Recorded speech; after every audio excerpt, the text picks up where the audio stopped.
Good morning, guys. Welcome back to my channel. If you are new to my channel, my name is Nyla and I do mommy, faith, and lifestyle videos.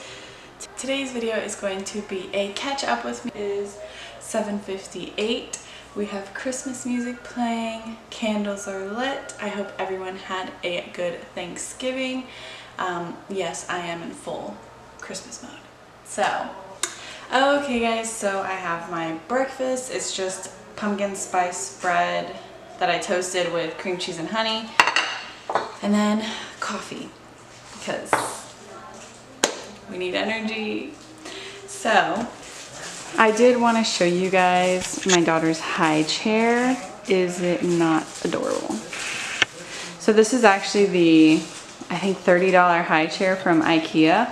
Like, very simple. The legs are actually silver, and then the placemat, okay, this cushion, the cover, placemat, foot bar, like the footstool, and the leg wraps are from Yeah Baby Goods.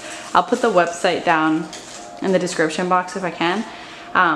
But that's where I got the accessories, and it looks like a completely new high chair, but she fits so much better in this one because the previous high chair we had was a very long back, and my daughter has a very short back. She has a short torso, so she fits so much better in this one. In the other one, her arms couldn't reach this, and here she can like play and eat herself and all of that.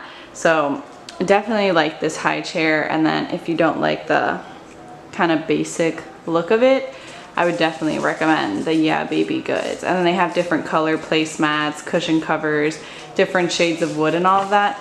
So I'll definitely put that in the description box below. Hi guys, a lot of things are gonna happen today. The main thing being that my daughter is getting her first cranial helmet. It's currently 7:21. I have to work in about an hour, so I'm just gonna bring you along for my morning. Boy, do I have a lot to catch you up on. Do I want to do it while I do makeup?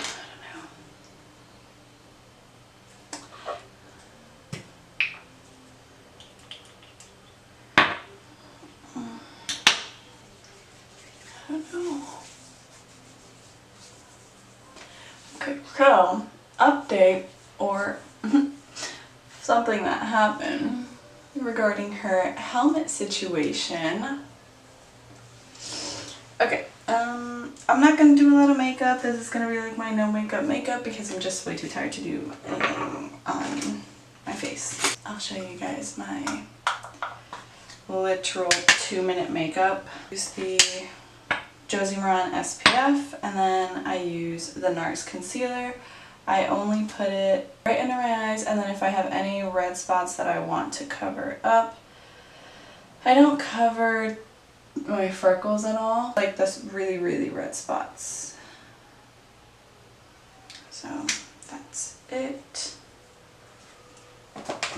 Then I'll just use my fingers to tap it out while I'm patting out my concealer.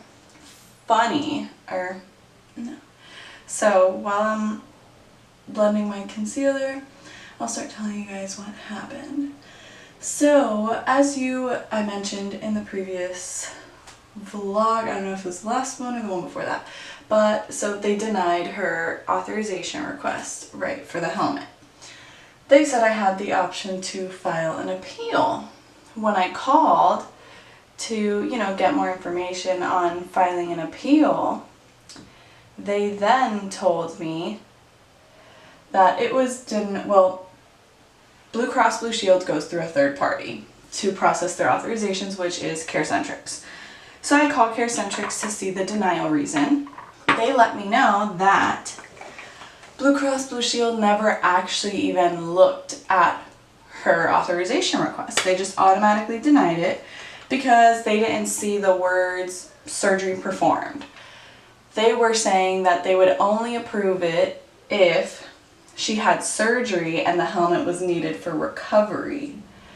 So I called Blue Cross Blue Shield and I'm like, okay, the whole point of the helmet is to avoid surgery being needed. I don't understand.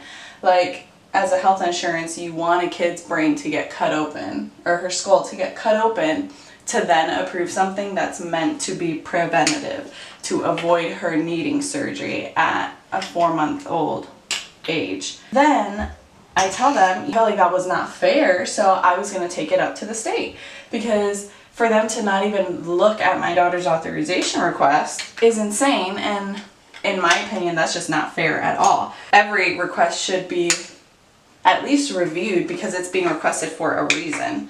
That's just my opinion. Maybe I'm the only one that feels that way, but whatever. Anyways, so I call Blue Cross Blue Shield and I say, you know, I want the names of everyone who worked on my daughter's file because I'm going to take it up to the state. Whoever worked in her file did not even process her request, yet they had access to her medical records and all of that jazz. So when I call, they say I can't, that I didn't have the right to know who was accessing my daughter's files. And I'm like, excuse me, I'm her mother. I have a right to know who is seeing my child's medical records. So then they start going back and forth with me. And I'm like, okay, you know what? I'm not going to fight with you. I'm just going to take it up to the state. Last time I checked, I had a right as her mother to know who was accessing my daughter's medical records. Right? So when I say I'm going to take it to the state, aka HIPAA, if you know, like healthcare stuff, it would be HIPAA who I take it to. HIPAA compliance. So once I say that, then they're like, oh, no, I called CareCentrix and the reason it was denied was because she wasn't seen by a surgeon. Wrong. I took her to a surgeon before I even took her to the helmet specialist. Oh, it was because her primary didn't write a referral. Okay, her primary is the one that gave me the referral to the neurosurgeon, so wrong again, which gives me even more reason to go off because all of those documents were there. Then they say, oh, well, CareCentrix, you know, if you submit again, have them do an appeal, just submit all those medical records, blah, blah, blah, they'll approve it. Okay, no, because you had those documents from the beginning, and now you want me to submit them again, which you already had, for you to then approve it when you could have just done that from the beginning. No. Then not only that, apparently my daughter has Florida Medicaid, right? As a secondary. I didn't know that. So when I call the doctor's office, I'm like, okay, I want to add her secondary health insurance because as far as I'm concerned, legally, if a patient has a Medicaid plan as secondary, you can't bill them. You can't do like any surprise billing, blah, blah, blah. Well, they're like, oh no, we still had to bill you because her primary just denied it. If her primary would have paid part of it, then we would have been able to do that and bill them. But because they denied it, most likely Florida Medicaid will deny it. They didn't even bother putting her Medicaid plan on her file because they were like, there's really no point. After they're charging me $4,000 for the helmets. Okay, fine. So I file a complaint with HIPAA because I'm like, one, I'm entitled to that information. And for Blue Cross Blue Shield to just deny an authorization one, it wasn't even a medical director who denied it. It was just some random employee that was reviewing her file and didn't see a surgery was performed. So when I call Blue Cross Blue Shield on top of that, when I say I want to know who had access to my daughter's files, they said, oh, we don't have that information documented. And I'm like, okay, well that's even more of a security breach because for all I know, anybody could be accessing my daughter's information and you guys aren't keeping track of it, which security reasons, no, that's not okay. So with all of that happening, I tell them, you know what, I'm done going back and forth with you, Blue Cross Blue Shield. So I tell them I'm not going to go back and forth with them. I'm just going to take it to HIPAA, the state. I'm going to take it as high as I want to take it, or as high as I can take it, because that is just not fair. We don't pay for health insurance for them to not even review her authorization request. Okay, it was denied. I get that. I was under the impression that it was denied because someone reviewed it and denied it. For it to be denied and nobody to have even looked at it, that's where my problem is. Nobody even bothered to look at her information. Nobody bothered to, process the request even though no surgery was performed. Because if they would have seen, like if they would have actually done their jobs, they would have seen that she was seen by a neurosurgeon. The neurosurgeon is the one that sent her to the Cranial Technologies. The primary is the one who sent us to the neurosurgeon.